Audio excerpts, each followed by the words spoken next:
Okay.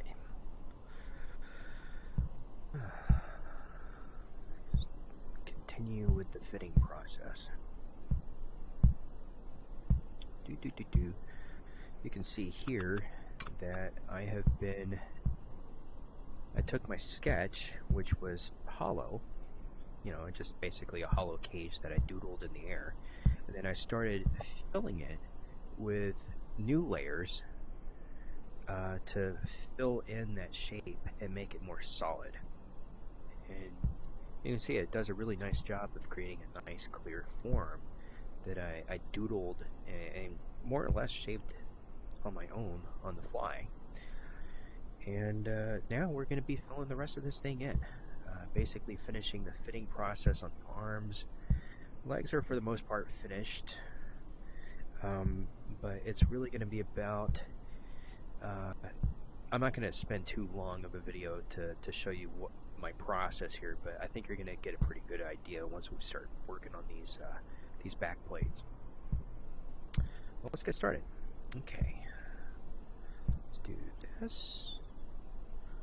Select that layer, and maybe I got that a little bit too big. Okay, doink. And let's do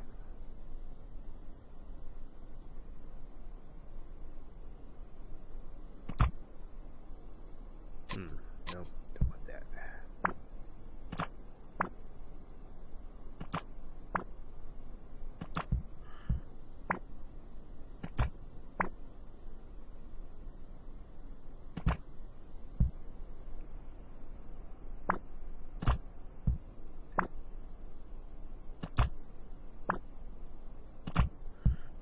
Okay.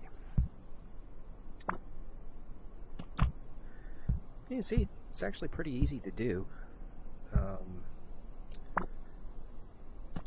You're just taking a little extra shape here, in this case the purple shape, and I'm just trying to fit it into the cage. That's all. Rather, it kills the guesswork because I already worked that out ahead of time. So this is just kind of a relaxing fit where I kind of settle in these little the purple surface right in there in that cage, thus solidifying the cage. That way, once I start duping my cage layer to merge in with each piece, I can erase the bits of the cage that I'll need. So for example, with this arm, I'd be erasing the cage for the rest of the model. This guy's targeted to be about 7'2". So when you scale him out to scale, okay, here's his feet down on the ground. That's about at the right size. See? Oh, there you go. Pretty big hands. Anyway, let's get into this. Making a nice read all around.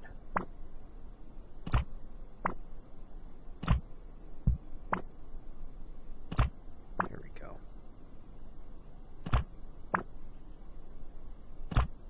There, now it's fitting in there a little bit more nicely.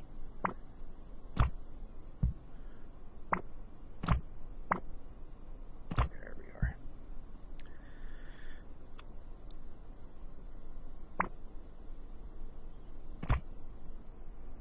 Okay. Shape up that wrist a little bit more. Push that in. That might have been a little too much. There we go. Okay. Might not make for the most interesting video. I'm pretty sure you got the idea already. But that's what I'm working on tonight. So this is probably going to be a really short video. But ever since I found out about this new method, I wasn't actually the one who came up with the idea of caging. I actually saw this on a couple of artists doing that.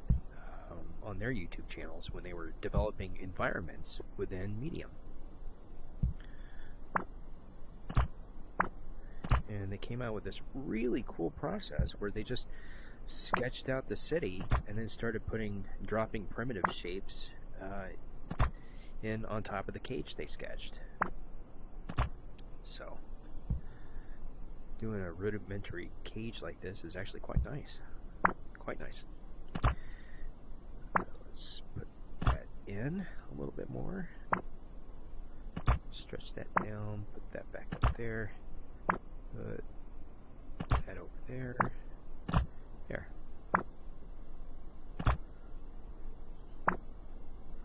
There we are. And it's also kind of cool to see the shape evolve as you're pushing and pulling in little bits of purple here and there, or blue, or green. You can see this fitted in pretty nicely. So now that this space is filled with the meat of the tail, you can see how those plates sit on that meat and are kind of pressed into that meat. And same thing for the belly plates. And then you can see the outer rib structure. This opens up to reveal the torso underneath, and that was kind of the rib cage shape that I came up with on the inside of the outer cage structure. And the same thing here. This neck it actually moves independently of this plate, and this is kind of like a backpack type carapace. That this is the hinge point for these outer ribs to open up. But yeah, there's still a little bit of work that that needs to be done here, like in terms of the hinging, to make sure that it's actually a working leg. But it's very, very close. Very close. I actually quite like the direction this is taken. Anywho, let's see here. That is 7 minutes. So basically in the next video, I should have this sucker more or less filled out. I'm going to go ahead and spare you the task of making, well, I'll do one. How about that? Okay, so we have this, okay, that's more of a meat structure, but let's do this one. Why not? Okay, so we got doink. And got clay. Okay, so I'm going to tap on my Sculpey color here, and we're going to change the hue. Let's change it over to something that's a little bit more, yeah, about right there. Yeah, I'm happy with that. And also, let's change the stamps. Anything? No. Whoops, there we go. 3D print joints. Oh yeah, I forgot about those. That's awesome. Human, organic. Where was the plate? Primitives. Yeah, you know, something will go with it. Look at that. Okay. So, just like that. You got a little bit of yellow. Get the move tool on, and you just start. Oh, you know what I should have done? I should have. Okay, that worked. Let's change the resolution of that a bit. Shrink that ball down a little bit. And go to clay. And a bit closer. Okay. this is basically the process in a nutshell. There's not really anything fancy to it. It's just you're moving in these shapes to, well, fill in the cage that you made. That's it. So that goes all the way up there, and that goes all the way up there.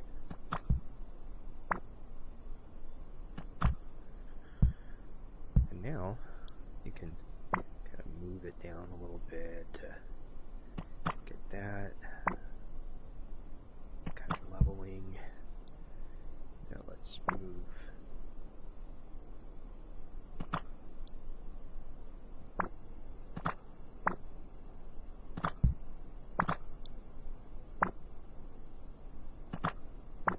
I'm not too worried about underneath here because that's going to be mostly hidden in the final model. But it does help to put a little bit of attention there. There we go. That's close enough. And we're still raised up here? No, we're not.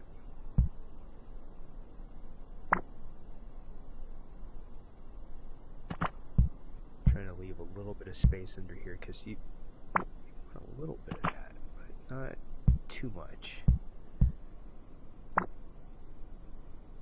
There we go.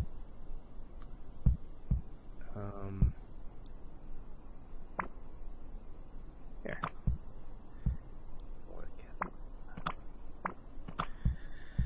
Now to do that, however many times. But yeah, that's the process in a nutshell right there. I hope you enjoyed this video, and I hope you got something fun and valuable out of it. I'm going to be doing a series of these videos right up until this guy is fully complete and a polished print-ready model. I'm looking forward to it. Bye guys. Y'all take care.